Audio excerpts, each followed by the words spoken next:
Orang Aceh di luar negeri adalah orang-orang kelahiran atau keturunan orang Aceh yang tinggal di luar Aceh yang masih mengamalkan budaya Aceh. Komunitas orang Aceh dapat ditemukan paling signifikan di Malaysia. Komunitas masyarakat Aceh juga terdapat di negara lain seperti Denmark, Norwegia, Swedia, Amerika Serikat, Kanada, dan Australia. Perantauan Aceh ke negeri jiran Malaysia memang sudah ada sejak zaman dahulu dan hingga sekarang. Bahkan sudah menjadi warga di sana karena status perkawinan. Keturunan orang Aceh di Malaysia sudah banyak menjadi orang penting di sana, mulai dari pengusaha, pejabat tinggi negara, hingga menjadi artis Malaysia. Sebut saja P. Ramlee, seorang seniman berdarah Aceh ini cukup terkenal di Malaysia hingga ke pelosok dunia pada era kejayaannya. Cederalun, sebelum lebih detail kita mengulasnya, apa salahnya bagi saudara untuk mendukung channel ini dengan cara tekan tombol subscribe dan tombol lonceng agar mendapatkan notifikasi video terbaru dari Zuar Aceh Channel. Seniman besar yang bernama asli Tengku Zakaria bin Tengku Nyak Putih lahir di Pulau Pinang 22 Maret 1929. P. Ramlee adalah seorang aktor Malaysia pada tahun 50-an. Ayahnya berasal dari Lok Sumawe yang menikahi Cimah Hussein pada tahun 1925 di Malaysia. P. Ramlee dikenal sebagai seniman jenius. Oleh media barat, ia bahkan dijuluki sebagai Charlie Chaplin-nya Asia. Meski ia tidak pernah mengenyam pendidikan formal di bidang filem atau musik, tetapi kejeniusan P. Ramlee di kedua bidang tersebut tidak ada yang membantah. Filem pertama yang dibintangi P. Ramlee adalah Cinta tahun 1948 dengan peran sebagai penjahat dan penyanyi latar. Dia memproduksi dan membintangi tidak kurang dari 66 judul filem. 35 di antaranya ia sutradarai sendiri. Menciptakan lebih dari 360 judul lagu dan meraih lebih dari 30 penghargaan internasional. Berawal dari bermain ukulele, P. Ramlee kemudian beralih ke alat musik gitar dan biola. Ramlee kemudian bergabung dalam orkes Teruna Sekampung dan kemudian Sinaran Bintang Sore.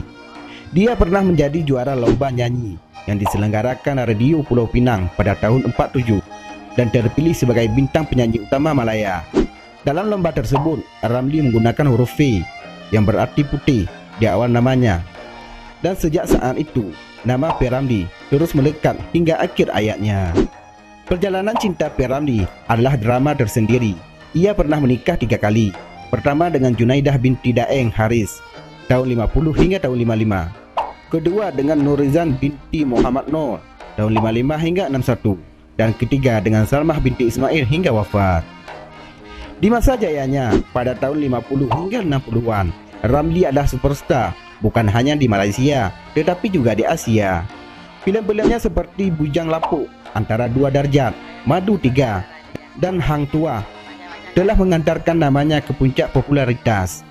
Seorang sutradara dari India bahkan pernah menyebut hanya ada satu filem yang mampu menghancurkan industri filem Hindustan, dan itu adalah filem-filem P. Ramlee.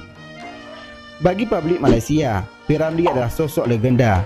P. Ramlee adalah seorang legenda, tidak ada gantinya di Malaysia. Kehidupan P. Ramlee telah berubah total dan sangat jauh dari bayangan kehidupan seorang superstar. Sebelumnya, pada tahun 70-an, label musik EMI di Singapura memutuskan tidak memperpanjang kontrak P. Ramlee karena menganggap lagu-lagunya tidak laku di pasaran. Keputusan EMI tersebut membuat P. Ramlee makin frustasi dan terpuruk. Kemunduran karir P. Ramlee sebenarnya bukan karena faktor tunggal, selain karena faktor luar seperti mulai merengseknya musik barat seperti rock dan blues. Mendeknya karir P. Ramlee juga disebut karena adanya faktor dari dalam. Oleh sebagian orang, P. Ramlee dinilai buruk dalam pengelolaan keuangan. Dia dianggap seorang penderma yang kelewat baik. Kesaksian dari adik iparnya, Mariani Ismail, menyebutkan bahwa P. Ramlee adalah orang yang tak pernah tega jika ada orang datang meminta bantuan kepadanya. Ia tak pernah segan meminjamkan uang dalam jumlah besar kepada siapapun yang membutuhkan tanpa pernah berfikir konsekuensinya. P. Ramlee tutup usia karena serangan jantung pada tanggal 29 Mei tahun 73 dalam usia yang sangat singkat, berusia 44 tahun. Kematiannya yang mendadak membuat publik Malaysia tersentak. Media-media di Malaysia yang sebelumnya enggan membuat berita tentang P. Ramlee tiba-tiba menurunkan berita besar-besaran di hari kepergian sang maestro tersebut.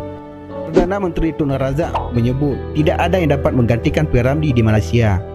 Sementara Yang di-Pertuan Agong memberinya gelar Tan Sri Ramlee sebagai bintang kebesaran darjah Panglima Setia Mahkota dan menyematkan julukan Seniman Agung Negara kepada seniman serbabisa tersebut. Penghargaan tersebut diberikan pada tahun 90. Namun, seperti kata orang bijak, seringkali kita baru akan merasakan betapa berharganya sesuatu setelah kita kehilangannya. Pepatah ini nampaknya berlaku sempurna untuk P. Ramlee. Yang jenius itu ditangisi berjuta orang baru setelah ia pergi untuk selamanya.